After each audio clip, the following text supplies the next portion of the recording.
Hello students, welcome to my channel. This is Dr. Vinita Negi making maths learning easy and simple for you. So part B के कुछ और remaining questions हम यहाँ पे करने वाले हैं. इसके बाद हम पार्ट ए के क्वेश्चंस करेंगे एंड फिर पार्ट सी के क्वेश्चंस करेंगे. ठीक है, तो यहाँ पे पेपर डिस्कशन स्टार्ट करते हैं.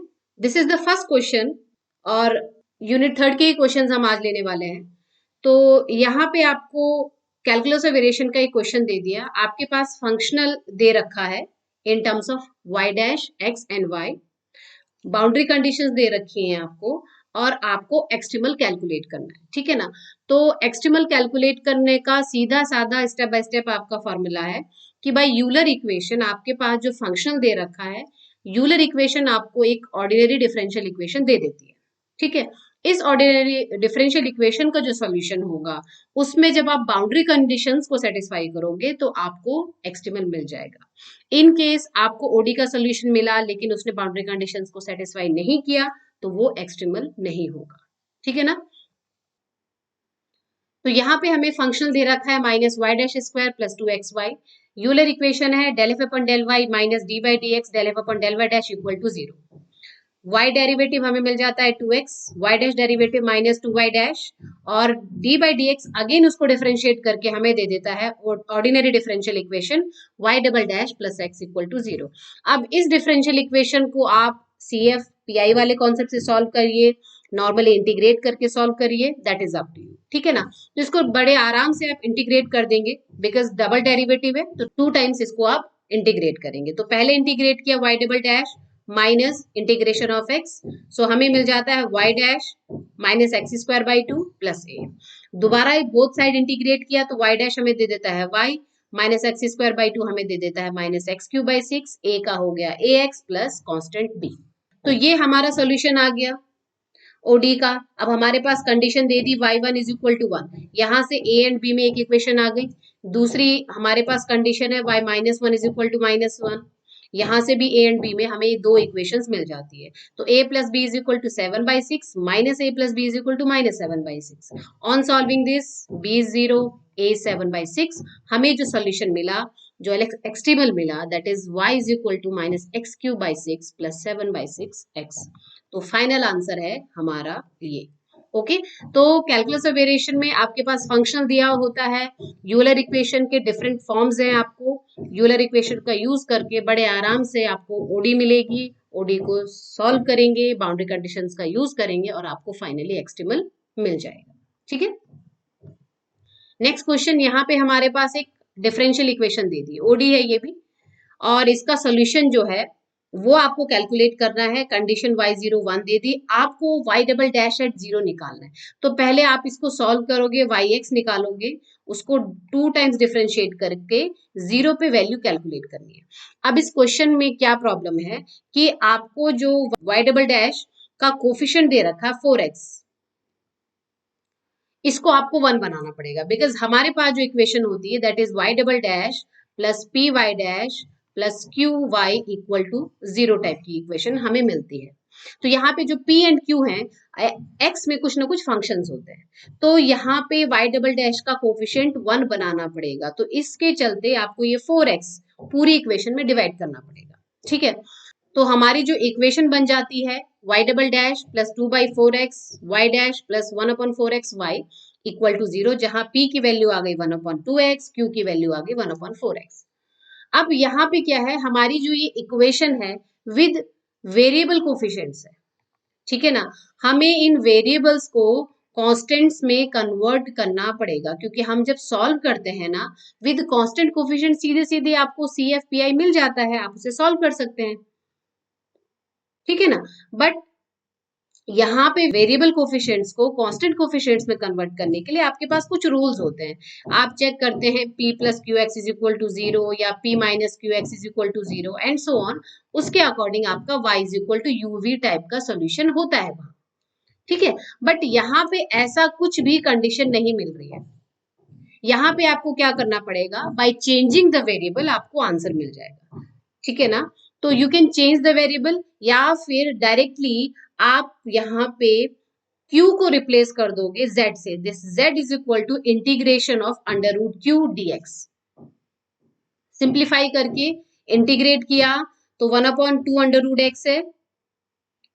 इसको सिंप्लीफाई किया, हमें z की वैल्यू मिल गई √x। तो हमारी जो इक्वेशन x एंड y में थी, dy/dx में थी, अब पूरी इक्वेशन yz में dy/dz में कन्वर्ट होके कुछ ऐसी मिलेगी, d2y/dz² plus z double dash plus pz'/z' dy/dz plus q/z' y = 0। पूरी इक्वेशन आपकी dy/dz and y and z में चेंज हो जाती है। By putting all these values हमें इक्वेशन मिल गई बड़ी आसानी से, d2y/dz2 प्लस y = 0। बिकॉज जब हम वेरिएबल को कांस्टेंट कोफिशिएंट्स में कन्वर्ट करते हैं, कोशिश ये रखनी है कि हमारा जो x टर्म है वो x टर्म निकल जाए, तो बड़ी आसानी से हमें CFPI निकाल के आंसर मिल जाते हैं। ठीक है, तो इसके लिए डिफरेंट प्रोसेस है, डिफरेंट फॉर्मूलाज हैं आपके पास वेरिएबल को कांस्टेंट में कन्वर्ट करने के। हमें इक्वेशन y एंड z में मिल गई यहाँ पे। ठीक है, अब इसको नॉर्मली सॉल्व कर सकते हैं, सॉल्यूशन z में मिलेगा। तो यहाँ पे आपने जब सिंप्लीफाई किया m² + 1 = 0, तो यहाँ से m की दो वैल्यूज आ गए plus minus iota, that is only CF, क्योंकि राइट हैंड साइड आपका वैल्यू 0 है। तो आपको सोल्यूशन मिल गया y = a cos z plus b sin z, जहां प्लस आइटा cos z है, माइनस आइटा sin z है, a b आपके कुछ कॉन्स्टेंट्स है। ठीक है, बट हमें सॉल्यूशन किस में चाहिए, x में चाहिए, तो आप z को √x से रिप्लेस कर दोगे तो सॉल्यूशन आपका ये आ गया, y = a cos √x plus b sin √x। अब कंडीशन जब हमने पुट की y0 = 1 पुट किया तो a की वैल्यू 1 आ गई। ठीक है, बी आपका आर्बिट्री आ गया, बट यहां से हमारा जो सोल्यूशन आया y = cos √x, because cos √x ही है जो हमारी गिवन इक्वेशन को सेटिस्फाई करेगा। किसी भी डिफरेंशियल इक्वेशन का सोल्यूशन वो होता है जो उस डिफरेंशियल इक्वेशन को सेटिस्फाई किए। ठीक है ना, तो cos √x ही इसको सेटिस्फाई कर रहा है, तो हमारा जो सोल्यूशन होगा वो cos टर्म में ही आएगा, y = cos √x। ठीक है, अब हमें क्या करना है, इस y को डिफरेंशिएट किया तो cos √x का माइनस sin √x, फिर उस √x का हो जाएगा 1/2 √x। नाउ दोबारा से डिफरेंशिएट करेंगे तो ये न्यूमरेटर डिनोमिनेटर बन गया। ठीक है, तो न्यूमरेटर और डिनोमिनेटर वाले फॉर्मूले से फिर इसको दोबारा से डिफरेंशिएट करेंगे फंक्शन टू फंक्शन। दो फंक्शन है हमारे पास, sin √x and so on, हमें ये वैल्यू मिल जाती है। अब हमें क्या चाहिए, y डबल डैश की वैल्यू 0 पे चाहिए, तो limit x tends to 0, this whole value. ठीक है, अब डायरेक्ट तो हम 0 रख नहीं सकते, बिकॉज आपको क्या मिल रहा है, ये आपको 0/0 फॉर्म मिल गया, इनडिटर्मिनेट फॉर्म। तो हम क्या करेंगे, एल हॉस्पिटल का यूज करेंगे। एल हॉस्पिटल रूल क्या कहता है, न्यूमरेटर को और डिनोमिनेटर को सेपरेटली x के अकॉर्डिंग आप डिफरेंशिएट करेंगे। तो अगेन यहाँ पे दो फंक्शन है, तो फर्स्ट फंक्शन सेकंड फंक्शन से वैल्यू मिल जाएगी, यहाँ पर इसको भी आप इसे डिफरेंशिएट करेंगे, यहाँ पे भी दो टर्म्स है तो आपको दो वैल्यूज मिल जाएगी। जब सिंप्लीफाई करेंगे तो ये वैल्यू क्रॉस हो जाएगी, आपके पास यहाँ पे केवल रह जाता है यहाँ से sin √x 1/2। ठीक है, डिनोमिनेटर में 6 √x। We know that limit x tends to 0, sin √x upon √x, value 1 हो जाएगी, तो रिमेनिंग रहा 1/12। So by using all these concept फिर जाके हमें आंसर मिलेगा 1/12। तो थोड़ा लेंदी क्वेश्चन था, लेंदी भी इसलिए है क्योंकि यहाँ पे आपको विद वेरिएबल कोफिशिएंट दिया है। ठीक है ना, कांस्टेंट कोफिशिएंट्स होता तो बड़े आराम से आप इसे सॉल्व कर सकते थे, तो यहाँ पे वेरिएबल कोफिशिएंट्स को कांस्टेंट कोफिशिएंट्स में कन्वर्ट करना है, सोल्यूशन मिलेगा, उसको फिर डिफरेंशिएट करना है लिमिट कॉन्सेप्ट यूज करते हुए, देन आपको फाइनली आंसर मिलेगा। ठीक है ना, तो इन केस कभी कभी आपके डिफरेंशियल इक्वेशन के क्वेश्चन थोड़ा लेंदी हो जाते हैं, तो इस टाइप के क्वेश्चन कोशिश कीजिए लास्ट में आप करें। ठीक है ना, क्योंकि टाइम टेकिंग है। जब आपने क्वेश्चंस में ये देखा कि आपके पास कुछ क्वेश्चंस ऐसे होते हैं कि फटाफट सॉल्व हो जाते हैं, तो आप सबसे पहले ऐसे क्वेश्चंस करोगे जो देखते ही सॉल्व हो जाए। नेक्स्ट कैटेगरी में फिर वो क्वेश्चंस सॉल्व करने हैं जिनमें थोड़ा फोकस करके आप सॉल्व कर लें। थर्ड कैटेगरी में वो क्वेश्चंस आ जाते हैं जिनमें कैलकुलेशन की डिमांड होती है, तो ये लास्ट में आप सॉल्व करोगे। तो इस तरीके से आप एक पेपर को 3 बार पढ़ लेते हो, 3 से 4 बार आपका पेपर पढ़ लिया जाता है, एंड देन आपको टोटालिटी में क्वेश्चंस अटेम्प्ट करने होते हैं करेक्ट। ठीक है, चलो नेक्स्ट क्वेश्चन न्यूमेरिकल एनालिसिस का क्वेश्चन है। हमारे पास एक डिफरेंशियल इक्वेशन दे दी with t from 0 to 2, y0 = 0.5। आपको by Euler's method step size दे रखा है h इज इक्वल टू 0.4, आपको at t is equal to 0.8 पे एरर बाउंड निकालना है बाय यूलर्स मेथड। अब एरर बाउंड के फॉर्मूले में आपके पास कुछ चीजें होती है, वो एरर बाउंड का फॉर्मूला क्या है, उसमें वो क्या वैल्यूज होती हैं, कैसे कैलकुलेट करनी है, आपके पास जो इनिशियल वैल्यू प्रॉब्लम दे रखी है इसको सॉल्व भी करना पड़ेगा। ठीक है, तो जो हमारा फॉर्मूला होता है, फॉर्मूला बेस्ड क्वेश्चन है ये, बट कैलकुलेट करनी पड़ेगी वैल्यूज। देखो आपके पास जो ये इक्वेशन दे रखी है y dash is equal to y minus T square plus 1, t vary कर रहा है फ्रॉम 0 to 2, h की वैल्यू दे रखी है 0.4। तो जो यूलर मेथड से एरर बाउंड का फॉर्मूला होता है y t0 minus w ti, exact value और अप्रोक्सीमेट वैल्यू में जो डिफरेंस होता है, ठीक है ना। तो एग्जैक्ट वैल्यू और अप्रोक्सीमेट वैल्यू में जो डिफरेंस है जिसे हम एरर कहते हैं, इस एरर की मैक्सिमम वैल्यू को ही हम एरर बाउंड कहते हैं।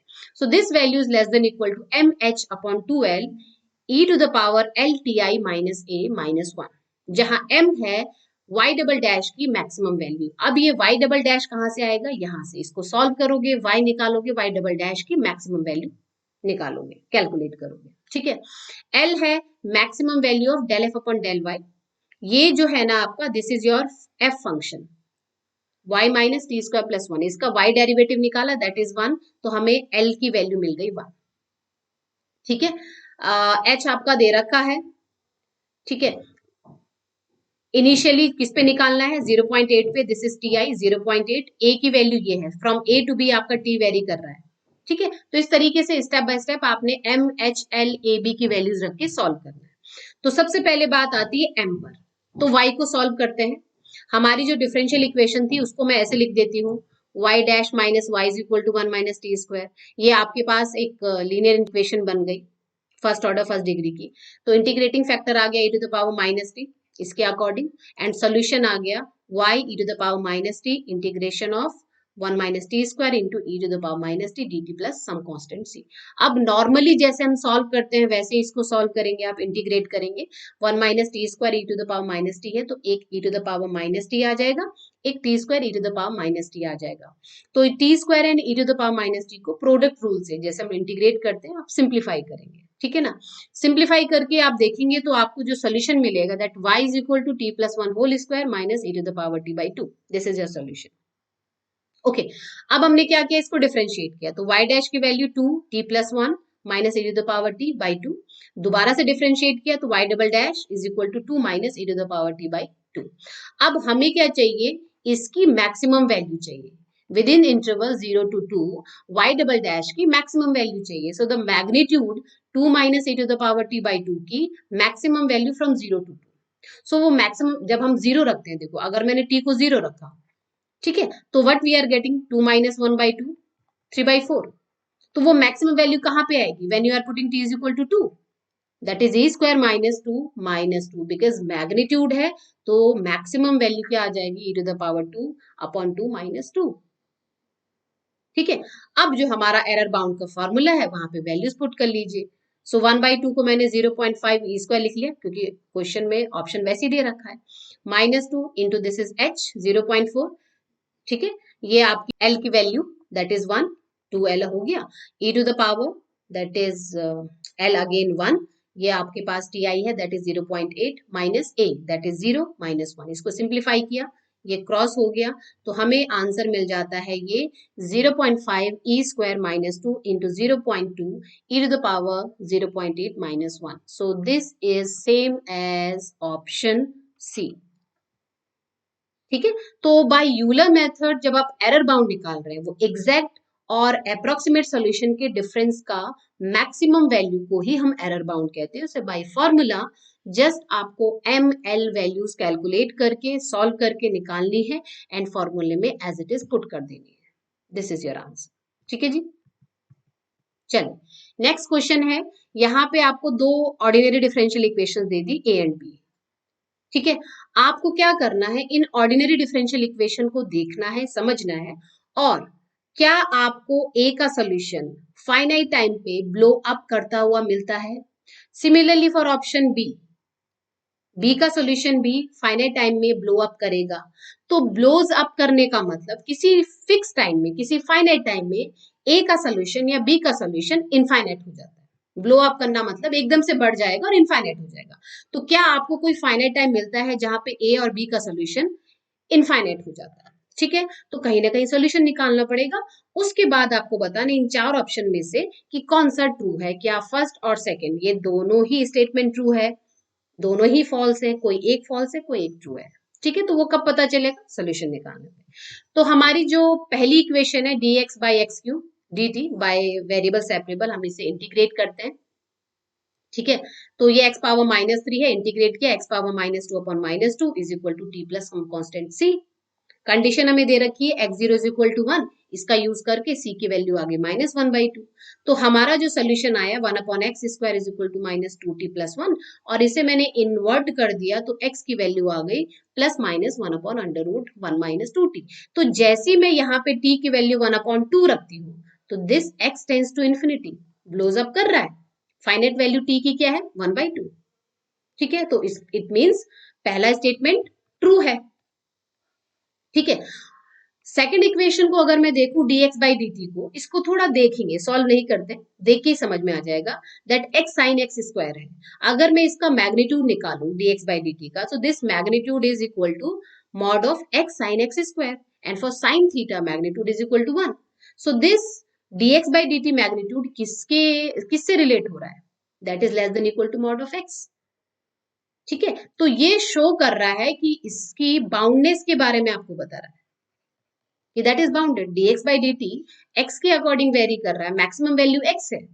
तो dx बाई dt आपको इस इक्वेशन के सॉल्यूशन के बारे में एक बाउंडेड सॉल्यूशन दे रहा है। और अगर आपको बाउंडेड सॉल्यूशन मिलेगा तो किसी फाइनाइट t टाइम के लिए क्या ये इन्फिनिटी की तरफ मूव करेगा? नहीं, बिकॉज वो बाउंडनेस शो कर रहा है, इन्फिनिटी नहीं मिल सकता। इसका मतलब जो सेकंड स्टेटमेंट है दैट इज फॉल्स। क्लियर है? तो इट मींस पहला स्टेटमेंट तो ट्रू है, सेकंड वाला फॉल्स है, तो option B is correct here.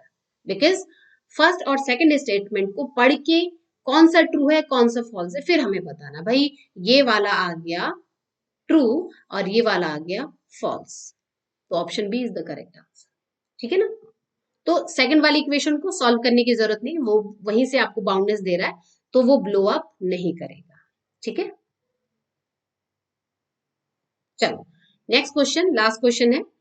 यहाँ पे आपके पास कॉशी प्रॉब्लम दे दी, ये पार्शियल डिफरेंशियल इक्वेशन दे दी आपको, कॉशी प्रॉब्लम है, एक्स एंड वाई में यू सॉल्यूशन है, और कंडीशन भी दे दी U x zero sine X. आपको सबसे पहले क्या करना है? यू एक्स वाई कैलकुलेट करना है, फिर एक्स को 0 वाई को 1 पुट करके यू 0 1 कैलकुलेट करना है। ठीक है, तो जब भी आपके पास कॉशी प्रॉब्लम है, ठीक है, आपके पास लीनियर इक्वेशन होती है, लीनियर पार्शियल डिफरेंशियल इक्वेशन को कॉशी प्रॉब्लम से हम सॉल्व करते हैं। यहाँ पे आपके पास जो इक्वेशन होती है कुछ P P plus Q Q equal to R वाले फॉर्मूले से आप रिलेट करते हो लीनियर पार्शियल डिफरेंशियल इक्वेशन को। तो सबसे पहले स्टैंडर्ड फॉर्म में लिखना है इक्वेशन को, del u by del x minus x coefficient है, del u by del y coefficient है 1, and this is minus u minus 1। तो यहां से आपको capital P, capital Q, capital R मिल गया। तो सबसे पहले इक्वेशन को स्टैंडर्ड फॉर्म में लिखो, कभी कभी सिस्टमेटिक नहीं लिखी होती इक्वेशन। ठीक है, तो कॉशी प्रॉब्लम को सॉल्व करने के लिए बाय लैग्रांजे मेथड, लैग्रांजे इक्वेशन में dx upon p dy upon q du upon r, तो this is p q r। अब इन तीन में से कोई से भी दो रेशियोज लेके आप सिंप्लीफाई करेंगे। तो अगर मैं फर्स्ट टू रेशियोज लेती हूँ तो dx upon minus x and dy को बोथ साइड इंटीग्रेट करते हैं फर्स्ट ऑर्डर फर्स्ट डिग्री से। So log x plus y is equal to log c1, constant को मैंने log में ही लिख दिया, बिकॉज लिख सकते हैं 10 फॉर्म में, log फॉर्म में, e फॉर्म में हम कांस्टेंट को लिख सकते हैं। सो बाय log हम इसे लिख सकते हैं x e to the power y is equal to c1, this is your first equation. ठीक है, इसी तरीके से मैंने लास्ट के दो एक्सप्रेशंस को ले लिया, रेशियोज को ले लिया। So d y and d u upon minus u minus 1 को फर्स्ट ऑर्डर फर्स्ट डिग्री से इंटीग्रेट किया। So this is y plus log u minus 1, क्योंकि नेगेटिव था तो इधर आके प्लस आ जाता है, और यहाँ पर भी मैंने जो कांस्टेंट लिया वो लॉग में ले लिया। ठीक है, so e to the power y u minus 1 हमारा सोल्यूशन आ गया C2 के लिए। Second equation, first and second equation का यूज करते हुए साथ ही यू एक्स जीरो आपको साइन एक्स दे रखा है। ठीक है, तो जैसे ही मैं यहाँ पे 0 पुट करती हूँ y को, तो ये e टू द पावर 0 1 हो गया, ठीक है ना। तो यहां से वैल्यू क्या मिल गई, c1 की वैल्यू आ गई t, ठीक है। सिमिलरली यहाँ पे सेकंड इक्वेशन में अगर मैं ux0 is equal to sine x रखूं तो c2 की वैल्यू क्या आ गई, साइन t माइनस 1, कोई फर्क नहीं पड़ता, t लीजिए x लीजिए, that is x, that is sine x minus 1, ठीक है ना, कुछ भी ले सकते हैं। तो बाय c1 c2 हम इसको रिलेट कर लें, बिकॉज हमें क्या मिला, c1 t मिल गया, c2 साइन t माइनस 1 मिल गया, तो t को मैं c1 से रिप्लेस कर देती हूँ, तो sine c1 minus 1 is equal to c2, ठीक है। आपको क्या करना है, c1 c2 को एलिमिनेट करना है। सो बाय दिस c1 की वैल्यू यहां से रख देते हैं, sine x e to the power y minus 1 is equal to c2 कहाँ है, यहां से e to the power y u minus 1। So systematically आपको जो दो इक्वेशंस मिलती हैं, इनमें कंडीशंस का यूज करते हुए आपके जो कांस्टेंट्स है c1 c2, इनको आपको एलिमिनेट करना है। एलिमिनेट करके आपको फाइनल जो रिजल्ट मिलता है x एंड y में, ये मिल गया, ये आपका uxy सोल्यूशन मिला। अब क्योंकि हमें u01 फाइंड आउट करना है, तो आप x को 0 y को 1 पुट कर लीजिए, ठीक है। तो साइन 0 हो गया, e0 1 है, तो साइन 0 माइनस 1, ठीक है। तो e टू द पावर 1 है ये, u माइनस 1, हमें क्या कैलकुलेट करना है, u माइनस 1 को, तो साइन 0 0 आ गया, दैट इज ओनली माइनस 1 रह गया वहां पे, तो u minus 1 is equal to minus 1 upon e, और u की वैल्यू आ गई 1 माइनस 1 अपॉन e। सो जो फाइनल आंसर आया, जो u01 की वैल्यू आई, that is 1 minus 1 upon e। This is your final answer, ठीक है जी। इस तरीके से step by step by Lagrange method आप कॉशी प्रॉब्लम्स को सॉल्व करते हैं। Okay, so thank you so much, पढ़ते रहिए, सीखते रहिए, and also follow me on Unacademy, session NET की प्रिपरेशन के लिए वहां पर मैं क्लासेस लेती हूँ, और एवरीडे 2 घंटे की क्लासेस होती हैं। यहाँ पे आपको थ्योरी, कॉन्सेप्ट, क्वेश्चंस, रिजल्ट सब कुछ मिलेगा, और सीएसए नेट की प्रिपरेशन में बहुत हेल्पफुल जर्नी आपको इस प्लेटफॉर्म से मिलने वाली है। ओके, सो इसी तरीके से पढ़ते रहिए, सीखते रहिए। Thank you so much, all the best.